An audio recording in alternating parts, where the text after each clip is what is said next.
Kita to? Kita to? Yung nasa loob, kita? Bibilangin ko. 1, 2, 3, 4, 5, 6, 7, 8, 9, 10. 10 pins. 10 pins. Ito po ay automatic transmission ng Montero. Yan. Mga kapatid, magandang gabi po sa inyong lahat.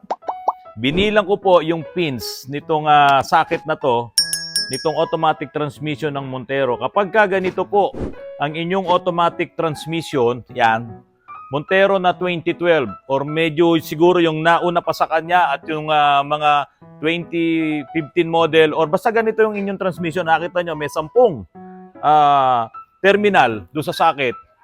Hindi po yan nare-repair. Yun po yung malungkot doon. Talagang magpapalit po kayo ng transmission. Merong nag-attempt na mag-repair, nire-repair yan, pero ang nangyari, tulad nitong transmission na to, naubos ng pera ng may-ari, pabalik-balik lang. Pabalik-balik din yung problema. Pabalik-balik siya doon sa shop na pinagpagawaan niya. Hindi talaga nare-repair. Ito yung may mga paddle shifter. Ngayon, mga kapatid, pang-10 na namin to na pinalitan ng automatic transmission. Ngayon, yung unit ito, nandyan sa labas ni road test ni Chief. Ipapaliwanag ko po sa inyo, mga kapatid, bakit po ba napaka-importante na maalagaan talaga natin yung ating mga automatic transmission. Tulad nito, wala ka namang mabibiling rebuilding kit.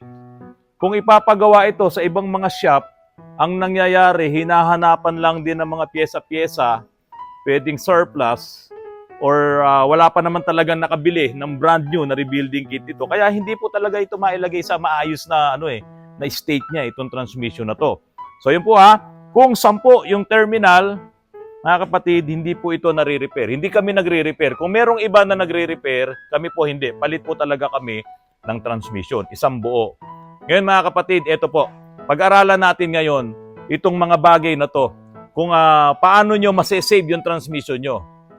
Mga kapatid, sa totoo lang po, ang buhay po ng ating mga automatic transmission ay nandoon sa gumagamit nito at doon sa transmission fluid.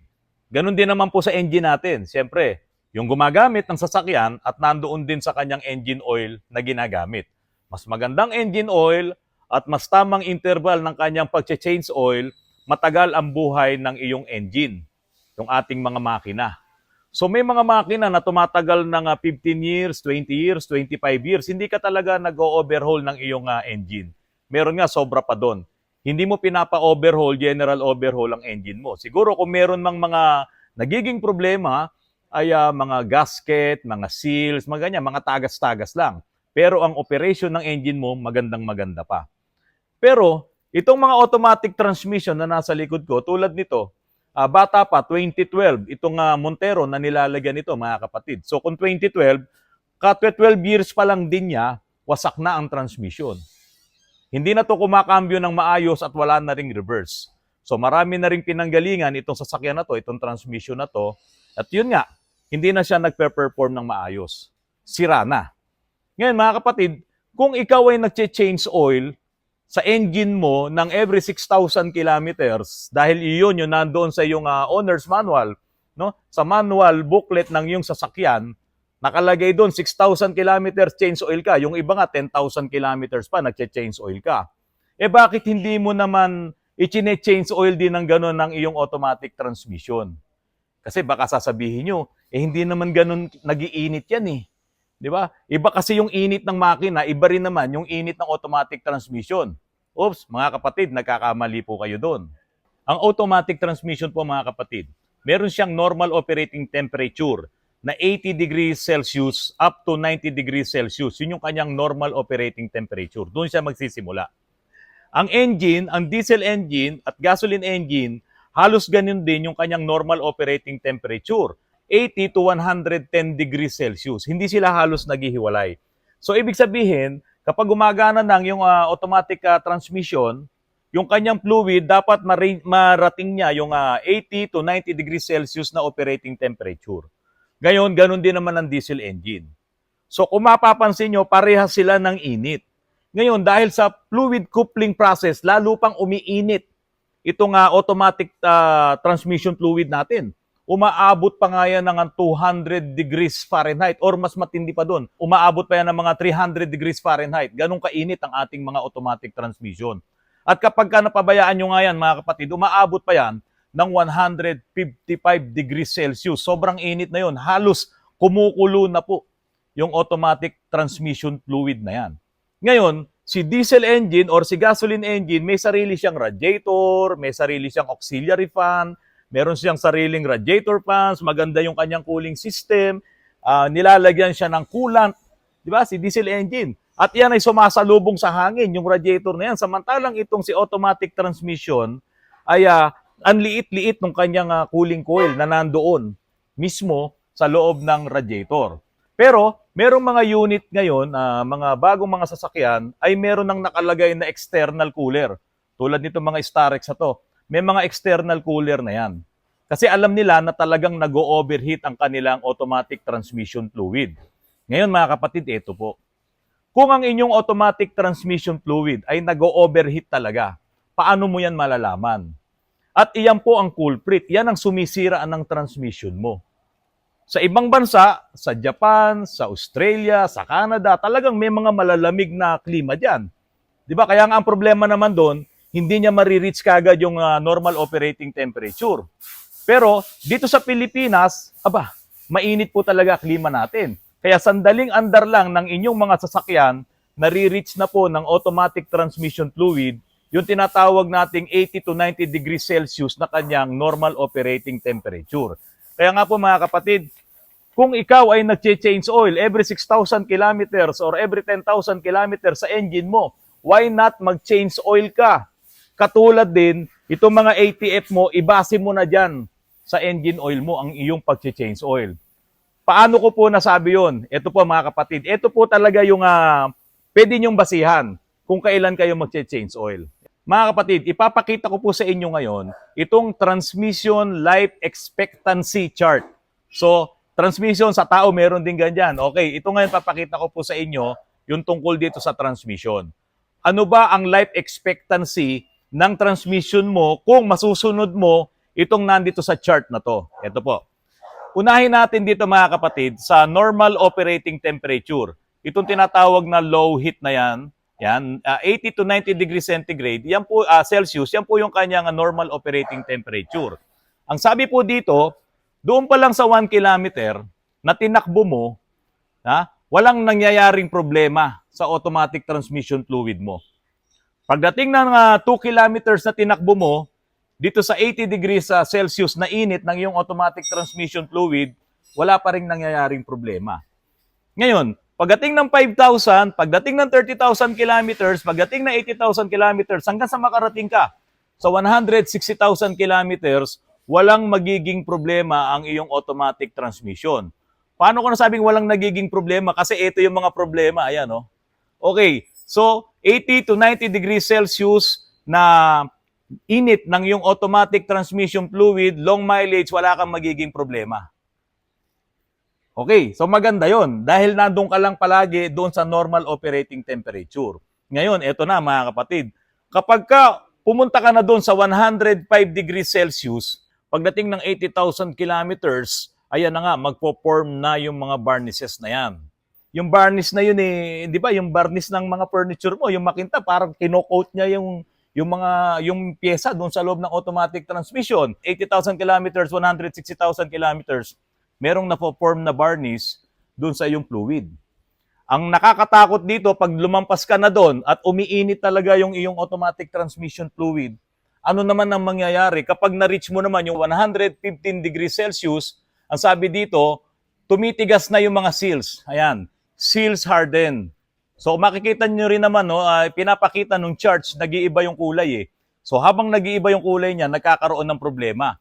So sabi dito, at kung umiinit ka naman palagi ng 115 degrees Celsius, pagdating naman ng 30,000 kilometers, ayan na nga, masisira na rin yung mga seals. Titigas na siya.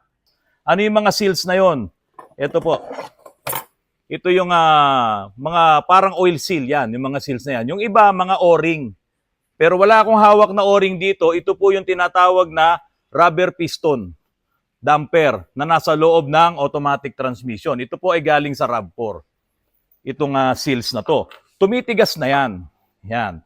So pag tumigas yung goma po ito, no, mawawalan na siya ng flexibility, hindi na siya elastic, kaya magkakaroon na ng tagas, magkakaroon na ng leak doon sa loob. Kaya yung pressure, sumisingaw na din. Kaya minsan, hindi nag-i-slide na yung linings mo kasi sumisingaw na yung pressure. Tapos, ito na po ang susunod. Pagdating ng 125 degrees Celsius, doon pa lamang sa 5,000 kilometers na takbo mo, ay medyo dumudulas na yung mga plates. So, paano po yun? Ano yung plates na yun? Ito yung mga yun. Ayan. Kaya nga ito eh. Tignan mo, sira-sira ano? Ayan o. Nag-slide yan eh. Tapos, ayan pa oh. Oh. Okay. So, yung plates, nag-i-slip na to. No? Ito yung mga plates na nandoon sa loob. Yan na yung nangyayari. Meron na siyang dulas sa mga plates. Ngayon, pagdating ng ito, yung pinaka-worst na hindi mo napapansin, umiinit pala ng ganyang kainit ang yung automatic transmission fluid every time na ginagamit mo ang sasakyan mo, dumating ka na dito sa pinakamainit, 155 degrees Celsius. Ito po, kumukulo na po yan ha. Dito sa 80, 90 normal. Sa 105, medyo okay pa. Pero dito, paglampas dito sa 115, 125, nako, kumukulo na to. Kaya dito sa 155 degrees Celsius, high heat, short mileage, seals, ito, seals daw, seals, clutches, ito, ayan, clutches, burnout, oil forms carbon, nakakaroon na rin ng carbon. Kaya diyan yung makikita talagang sobrang itim ng inyong automatic transmission fluid kapag po kayo ay nagde-drain. So doon pa lang, sa unang drain nyo ng inyong automatic transmission fluid, kung yan ay umitim na at meron na kayong nakikitang mga carbon, dumi, doon sa inyong automatic transmission fluid, sigurado, umakyat sa dyan yung init niya. Ganong katindi yung nangyayaring wear doon sa loob ng inyong automatic transmission. Kasi kung hindi niya mararating yung mga init na yan, ito lang kayo. Walang magiging problema kung pasok kayo dito sa 80 to 90 degrees Celsius hanggang 105. Okay, mas mababa dito sa 105. Pero paglagpas nyo pagdating nyo ng 105, nandyan na yung varnish. Susunod, seals, titigas. Susunod, dumudulas na yung inyong mga plates. At yung pinaka-worst nga, itong 155 degrees Celsius, masusunog na po yung inyong mga linings, kasama na rin yung mga pyesa na to, nagkakaproblema na at nagkakaroon na ng carbons. So mga kapatid, paano nyo yan maiiwasan? Ngayon, kung ang attitude nyo pa, yun nga, yung lagi kong sinasabi, pagdating sa traffic, lalagay nyo sa neutral, tapos ilalagay nyo sa drive. Kung sa neutral po kasi, talagang umiikot pa rin. Yun nga lang, dahil sa magandang iyong automatic transmission fluid, yun nga yung naglulubricate sa dalawa. Pero umiikot yan. Itong lining, umiikot yan. Ito nakahinto kasi ito nga yung nakakabit doon sa output shop. Ito naman, umiikot to ng umiikot, ganyan. Kaya lang hindi siya nag-engage kasi nga, hindi siya nasisira kasi may fluid na naglulubricate sa dalawa. Ayan. Pero kung ganito na yung fluid mo, ito na yung nangyari, may mga carbons na, nasira na talaga siya, nag-evaporate na, sira na, nag-oxidize na siya, no? Anong mangyayari dito sa mga linings mo? Talagang masisira ang inyong transmission. Kaya nga, kung ikaw naman ay nakadrive lang, pag nakadrive ka, intact yan. Nakadikit-dikit yan, hindi nga lang siya umaandar, pero yung iyong torque converter ang pinipigil kasi sa output shaft diretso yun. Yung torque converter mo, yung turbine niya, na nakakabit doon yung output shaft, nakahinto yun. Ang umaandar lang mga kapatid ay yung yung pinaka-turbine, yung pinakakaha ng torque converter. Wala naman po kasing connection yun yung turbine saka yung impeller, walang connection yun. Fluid coupling po ang nangyayari doon. Ngayon mga kapatid, so sabi dito sa chart, paano mo ngayon matutulungan ng iyong automatic transmission na hindi ka ngayon makarating dito at humaba ang life expectancy ng transmission mo. Kasi dito ang haba 160,000 kilometers, buhay pa transmission mo kasi hindi ka nag-overheat. Pero dito pa lang, sa 155 degrees Celsius, dumating ka dyan, 1 kilometer pa lang may problema ka na Di ba? 1 kilometer lang natakbuhin mo pag nag-overheat yan. So dito sa 145 degrees, 2 kilometers pa lang may problema ka na. Lalo na dito. Yan, 5,000 kilometers dito, wala na. So, ganun kalaki ang problema mo. So, dapat hindi niya marireach yan. Kaya nga po, mga kapatid, bumili kayo ng monitoring na mga maliliit lang para lang ma-monitor mo yung temperature ng iyong automatic transmission fluid. Kung nakikita nyo na lumalampas kayo sa 90, nagwa 100, nagwa 115 kayo, mga kapatid, ang advice po natin, magkakabit na talaga kayo ng external cooler. Kasi kung hindi nyo magagawa yon, ang mangyayari, ito po, yung life expectancy ng inyong transmission, ito na mangyayari. Masisira na po talaga yan. Kasi ito yung nangyayari sa loob ng iyong automatic transmission. So, paano mo malalaman kung nag-overheat ka, bibili ka nung gauge na yon, yung scanner. May nabibili nun. Or kung merong mga aftermarket na scanner na pwede mong ilagay or gauge na pwede mong ilagay para ma-check ang iyong automatic transmission fluid, makakatulong po yun. Dapat hindi ka lalampas dito sa 105. No? Iba po kasi ang driving condition dito sa Pilipinas. Ibang-iba po talaga. Kaya kung iniisip nyo, design to sa ibang bansa, malakas to, magaling to. Okay, doon malamig eh. Doon walang masyadong traffic. Eh dito sa Pilipinas, matindi ang driving condition. Ang road condition natin, matindi rin. Kaya magkakaproblema ka kung hindi mo mamamonitor ang iyong temperature ng iyong automatic transmission fluid. So yun po mga kapatid. So kailangan mong bumili ng yun nga, tinatawag nating engine guard or scan gauge. Tapos, pagka nakita mo na nag-overheat ka, ayan, kailangan mo nang maglagay ng tinatawag nga natin na external cooler. Sa ibang bansa, pinapayagan to. Hindi naboboid yung warranty. Hindi ko lang alam dito sa Pilipinas, so dapat payagan nila. Anyway, sa'yo naman na yan eh. Pagbili mo ng sasakyan mo, di mo na maisosoli yan. Kaya dapat gawin mo talaga itong nire-recommend namin. Na ikaw ay humanap ng scanner, yung gauge na yan, at kung talagang nag-overheat ka, dahil wala namang problema yung transmission mo, yun nga lang talagang matindi yung driving, matindi yung pagmamaneho mo. O lagi kang puno, lagi kang nasasabak sa traffic, nag-overheat ang ATF mo, kailangan mo po talagang maglagay ng mga aftermarket na transmission cooler. So iyan po ang isang malaking bagay na makakatulong po sa inyong mga transmission at hindi po kayo maparis dito. Marami namang mga automatic transmission na Montero, hindi pa rin naman sila sira. So siguro, maalaga talaga yung gumagamit nun.